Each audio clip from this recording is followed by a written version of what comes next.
کہ اللہ تعالیٰ فرماتا ہے کہ تمہیں خواہشات کی لذتوں نے دیوانہ بنایا ہوا ہے، تمہیں دنیا کی لذتوں نے دیوانہ بنایا ہوا ہے، اور ان دنیا کی لذتوں میں سب سے پہلے عورت ہے، اور اس میں کوئی شک نہیں ہے کہ اس دنیا کی سب سے خوبصورت چیز عورت ہے۔ اور ایک آپ کو اپنا تجزیہ بتاؤں کہ دنیا پھری اور پھر کبھی جنگل، کبھی عرش، کبھی فرش، میں جو شعر پڑھا کرتا ہوں، کبھی عرش پر، کبھی فرش پر، کبھی ان کے در، کبھی در بدر، غم عاشقی تیرا شکریہ میں کہاں کہاں سے گزر گیا۔ دنیا میں انسان کے علاوہ جتنے نر ہیں وہ بہت خوبصورت اور مادی انتہائی تھکی ہوئی، چوڑی۔ مور دیکھا ہے؟ مور نر دیکھا ہے؟ کیا اس کے پر، کیا اس کی شان، کیا اس کا حسن، اور مور نہیں ویکھی مری ہوئی چوئی دی طرح۔ گھوڑے کو دیکھو، میرے والد صاحب گھوڑے رکھا کرتے تھے، تو ہم چھوٹے چھوٹے ہوتے تھے تو جو نر گھوڑے ہوتے تھے ایسے ان کا سر اٹھتا، اور گھوڑیاں ہی کرتی ہوتی تو ساری، حتیٰ کہ چوہا بھی سونا ہوتا ہے، چوئی نہ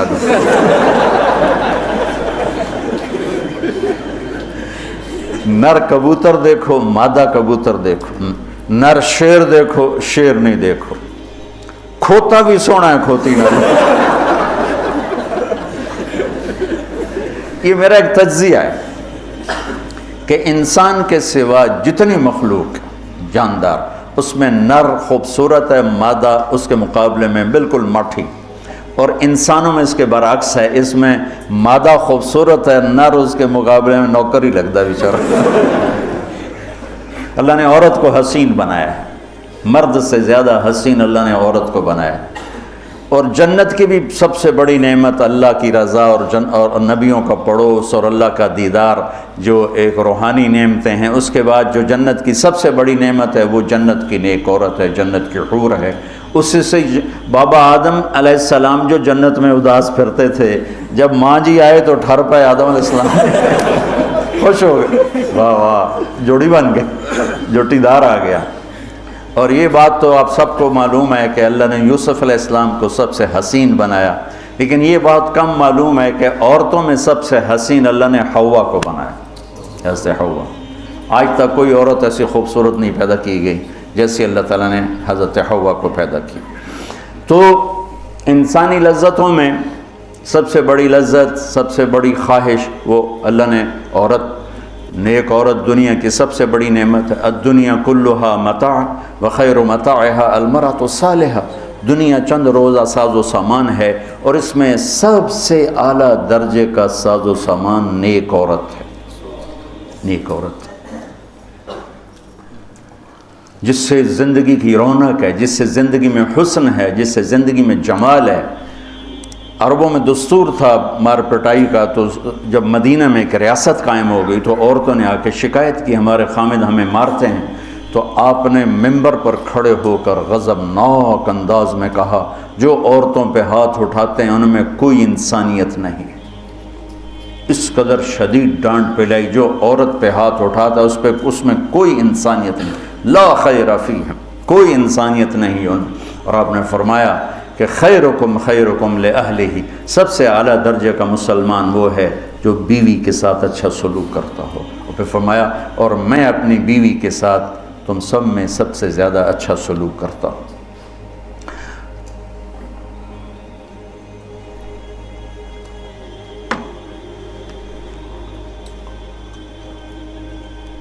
آپ نے 9 گھر آباد کیے، جب آپ دنیا سے گئے 9 بیویاں تھیں، اور کسی گھر میں روٹی نہیں کھانے کو، دودھ نہیں پینے کو، دوا نہیں لینے کو، اور بیویاں قربان ہو رہی ہیں، صدقے واری جا رہی ہیں۔ کس بات پر؟ آپ کے اخلاق، آپ کا حسن سلوک، آپ کا اظہار محبت، آپ کی رواداری، آپ کا انصاف، آپ کی دلداری۔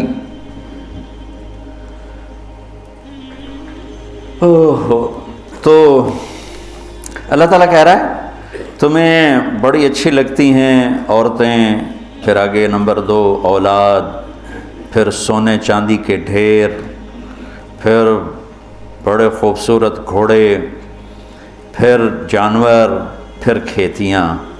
پھر اللہ کہتا ہے یہ تو دنیا کا تھوڑا سا ساز و سامان ہے، اللہ کے پاس بہت خوبصورت ٹھکانہ ہے۔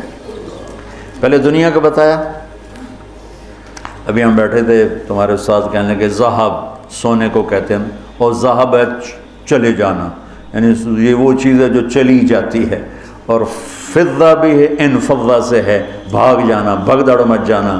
تو سونے چاندی کے اندر ہی بھاگ جانے کا مطلب پڑا ہوا ہے، تو کون کس کے ساتھ یہ وفا کرے گا؟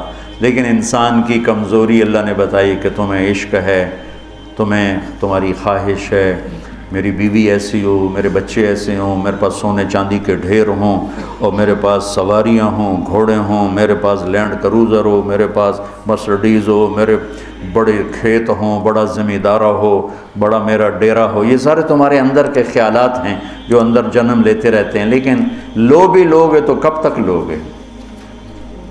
شیر شاہ سوری نے جب دلی کو فتح کیا، بہت اچھا بادشاہ تھا، بہت اچھا بادشاہ، تو وہ کہنے لگا ہائے افسوس میرے سر پہ حکومت کا سورج اس وقت چمکا ہے جب میری اپنی زندگی کا سورج غروب ہونے والا ہے۔ 60 سال کی عمر میں اس نے فتح کیا دہلی کو، اور 66 سال کی عمر میں فوت ہو گئی۔ تو یہ ساری چیزیں کسی کو مل جائیں، پیدائشی طور پر مل جائیں، وقت کتنا ہے؟ 60 70۔ زیادہ بوڑھا ہو جائے تو اولاد ہی تنگ پہ جانے۔ مولانا صاحب دعا کرو ابا جی نو خیر ہو جاوے، یعنی ہوں ٹر جاوے، ماں جی تے رحمت ہو جاوے۔ لیکن اب اولاد سے خود سنا ہے یہ دعا کرو ماں جی سوکھے ہو جاؤ، مطلب ہوں مر کے مگرو لے جاوے۔ اولاد موت کی دعائیں مانگتی، تو اب اللہ اس کے تقابل میں لاتا ہے قل اُنَبِّئُكُم بِخَيْرٍ مِّن ذَلِكُمْ۔ انبئ کا مطلب ہوتا ہے بار بار بتانا۔ لگتا ہے جو تمہیں نظر آ رہا ہے اس سے تو تم اثر لے رہے ہو، میں تمہیں بار بار بتاؤں گا، پوری جنت کو قرآن میں پھیرا دوں گا، کبھی یہاں کبھی وہاں، کبھی یوں کبھی یوں، کبھی نہر، کبھی باغ، کبھی حور، کبھی سونا، کبھی چاندی، کبھی لباس، کبھی کھانے، کبھی اپنی رضا، کبھی زندگی کا ابدی سرمدی ہونا۔ انبئ، بار بار تمہیں میں جنت بتاؤں گا۔ اللہ کے فضل سے بر صغیر میں جنت سب سے پہلے اللہ نے میری زبان سے کہلوائی، ورنہ کسی بڑے سے بڑے علامہ خطیب نے جنت کو نہیں کھولا تھا۔ سب سے پہلے جنت اللہ نے میرے ذریعے سے چلوائی، اور وہ بھی ایک عجب میرے رب کا نظام تھا۔ ہم نے بھی پڑھی تو نہیں تھی، نہیں ہمیں پڑھائی گئی تھی۔ جنت کے ابواب چلوائی، تیز گام چل رہی تھی، نہ پڑھنے والے کو پتہ نہ پڑھانے والے کو پتہ۔ تو میں سال لگا رہا تھا، 80 81 میں نے سال لگایا جماعت میں۔ تو فروری کا مہینہ تھا اور ہماری گجراں والے تشکیل تھی، اور کویت کا ایک عرب میرے ساتھ تھا، اکرم اس کا نام تھا، اصل کہیں وہ ترکی تھا لیکن نسلوں سے آباد تھا۔ تو مجھ سے ایک دن کہنے لگا تو نے حادی الارواح الی بلاد الافراح یہ پڑھی ہے؟ یقین میں نے کہا یہ کیا ہوتا ہے؟ وہ نام عجیب ہے نا، حادی الارواح الی بلاد الافراح۔ حادی وہ حدی سے ہے، یحدو سے، وہ جو اونٹ کے لیے حدی ہوتی تھی نا، اونٹ کے لیے نغمہ ہوتا تھا، اونٹ تیز ہوتا تھا، تو روحوں کا وہ نغمہ جو انہیں خوشیوں کے شہر کی طرف لے جائے۔ مجھے پہلے سمجھ میں نہیں، میں نے کہا کیا کہہ رہے ہو، یہ کیا ہے؟ کہنے لگا کتاب ہے۔ میں نے کہا اچھا کتاب کس کی؟ کہا ابن القیم کی۔ میں نے کہا میں نے تو آج نام سنا ہے۔ کہا میں واپس تمہیں چلتے ہیں نا رائمنڈ، تو میرے وہاں پڑی ہے امانت میں تمہیں دوں گا۔ تو ہماری 10 دن کی تشکیل تھی، ہم واپس آئے تو اس نے مجھے وہ کتاب پکڑائی، میں نے اس کو پڑھنا شروع کی۔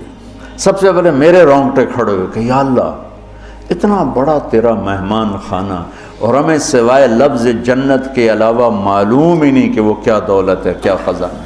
تو کس طرح ہم دنیا سے بے رغبت ہوں گے؟ کیسے غلط عورتوں کے پھندوں سے بچیں گے، کیسے دنیا کی چمک دمک سے ہم بچیں گے جب تک ہمارے سامنے جنت کی رونق نہ ہو۔ جنت، ایک نوجوان کہنے لگا اللہ حوروں کا لالچ کیوں دیتا ہے؟ میں نے کہا زنا کو روکنے کے لیے، کہ لوگ شادی کر کے بھی زنا نہیں چھوڑتے ہیں۔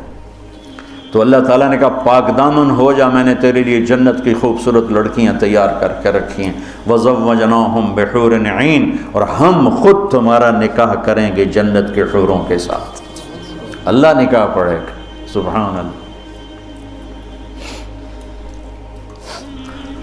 تو میں سال میں تو چل ہی رہا تھا، اور میرے اس وقت ہوئے تھے ستمبر، اکتوبر، نومبر، دسمبر، جنوری، 5 مہینے گزرے تھے، اور باقی 7 مہینے پڑے تھے۔ سب سے پہلے سال میں نے لگایا تبلیغ میں، پہلے 7 چلے ہوتے تھے، میں نے جنت کو شروع کیا، پڑھتا اور بولتا، جماعتوں میں تو پھر رہے تھے، ادھر پڑھنا ادھر بولنا، ادھر پڑھنا ادھر، وہ سورا ایک دم میری ہوا جو شہرت کی ایسے ہوا کی طرح میرا نام پھیل گیا کہ کبھی کسی نے جنت سنی نہیں تھی۔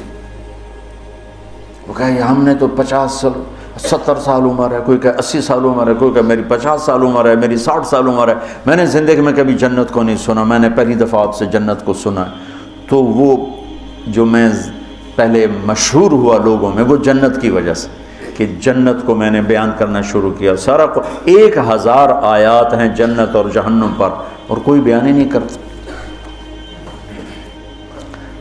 کون ہم مرنا چاہتا ہے؟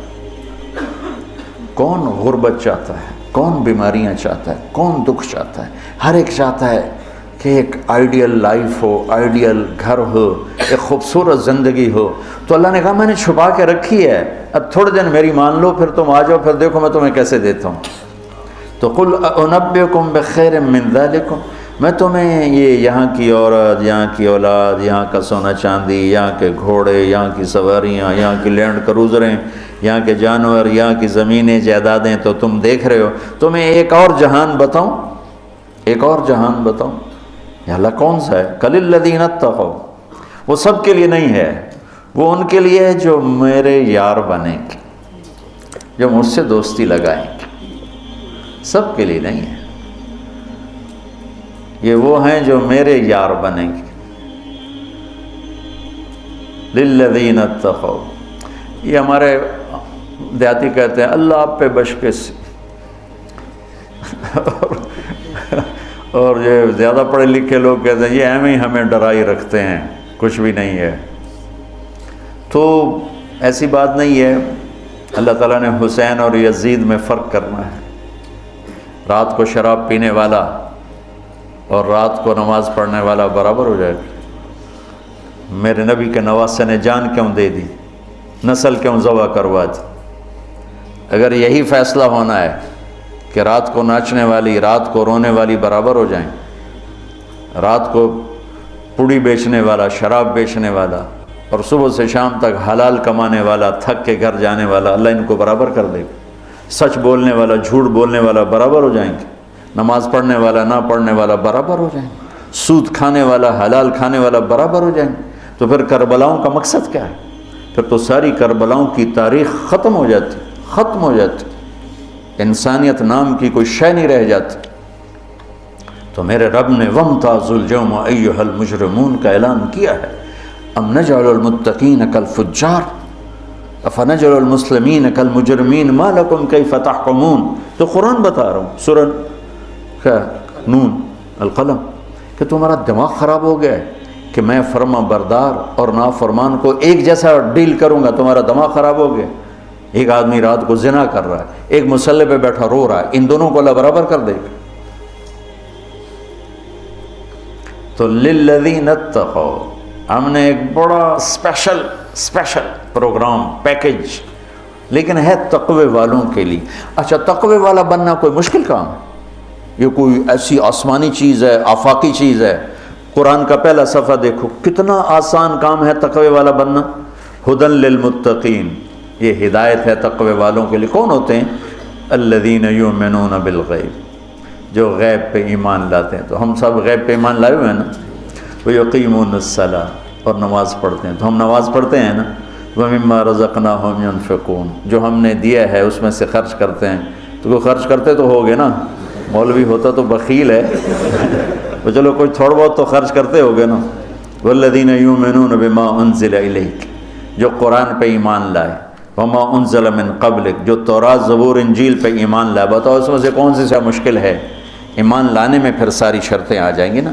یہ کہا جا سکتا ہے یہ کیسا تقوی ہے، روزے کا ذکر ہی نہیں، زکوٰۃ کا ذکر ہی نہیں، حج کا ذکر ہی نہیں۔ تو والذین یؤمنون بما انزل الیک، جو قرآن پہ ایمان لائے تو زکوٰۃ بھی دینی پڑے گی، حج بھی کرنا پڑے گا، سچ بھی بولنا پڑے گا، جھوٹ بھی چھوڑنا ہوگا، حرام بھی چھوڑنا ہوگا، وہ تو سارا اس میں آ گیا۔ تو للذین اتقوا، تقوی والا کوئی آفاقی ہو، تسی تو جو بڑے تقوی والے ہو، ارے بھائی ہر مسلمان بڑی آسانی سے تقوی والا بن سکتا ہے، چند تو چیزیں ہیں، کر لو تو تقوی آ جائے گا۔ چلو ٹائم ختم ہو گیا، پھر جنت کل بتائیں گے۔ اللہم لک الحمد کما انت اہلہ، فصل علی محمد کما انت اہلہ، وفعل بنا ما انت اہلہ، انک اہل التقوی و اہل المغفرہ۔ میرے مولا یہ تیرا گھر جو تو نے بنایا ہے، سجایا ہے، ہمارے بھی نصیب فرما دے۔ اور یا اللہ تو نے جو اس دنیا میں شیطان کے پھندے بتائے ہیں، ہمیں ان پھندوں سے نجات عطا فرما۔ ہم بڑے کمزور ایمان والے ہیں میرے آقا، ہماری اتنی طاقت نہیں کہ شیطان سے لڑ سکیں، ٹکر لے سکیں، تو اپنے حبیب کے صدقے ہمیں شیطانی پھندوں سے بچا اور ہمیں اپنا بنا، تقوی والا بنا، زہد والا بنا، انابت والا بنا۔ ان سارے بچوں کو ہمارے لیے زاد راہ بنا، سرمایہ آخرت بنا، اور انہیں ہادی و مہدی بنا، اور ہمارے سارے اداروں کو قبول فرما، ہماری ضرورتوں کو اپنے غیب سے پورا فرما۔ اور جتنے لوگوں نے، بندوں نے، بندیوں نے، مردوں نے، عورتوں نے ہمارے ساتھ ہاتھ اٹھائے ہوئے ہیں، ان سب کی جھولیوں کو بھر دے میرے مولا۔ سب کے دکھڑے ہیں، سب کے شکوے ہیں، سب کے پریشانیاں ہیں، اپنے فضل و کرم سے ان مبارک راتوں کی طفیل سب کی جھولیوں کو بھر دے میرے آقا۔ سب کو خوشیاں دے دے، غم ان کے سمیٹ لے، خوشیاں ان کے گھروں میں بھر دے، ڈال دے۔ یا اللہ جس کے جو مسائل ہیں، کوئی معاشی مسائل ہیں، کوئی بیوی کو مسائل ہیں، کوئی خامد کے مسائل ہیں، کوئی اولاد کے ہیں، کوئی اپنے رشتوں ناتوں کے ہیں، کوئی کاروباری ہیں، سارے مسائل حل فرما دے، اور ہمیں یا اللہ آسانی والی، عافیت والی زندگی دے، اور آسانی والی واپسی مقدر فرما، ایمان کے ساتھ، اپنی رضا کے ساتھ، برحمتک۔